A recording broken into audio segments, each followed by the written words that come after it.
Now we will see how you can create and start a live stream to sell products in real time. From the app menu, go to Live Stream and click on Create Live Stream. Here, enter a title for the live stream and add a short description. Then upload the thumbnail image.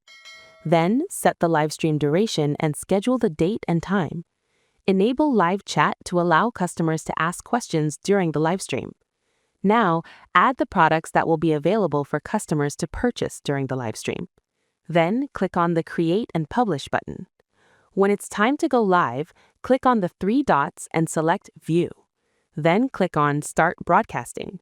As you can see here, the live stream has started and the added product is displayed on the screen.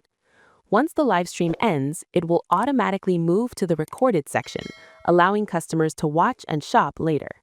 That's it. Your live stream is now ready to engage customers and drive real-time sales. And that's all for this video.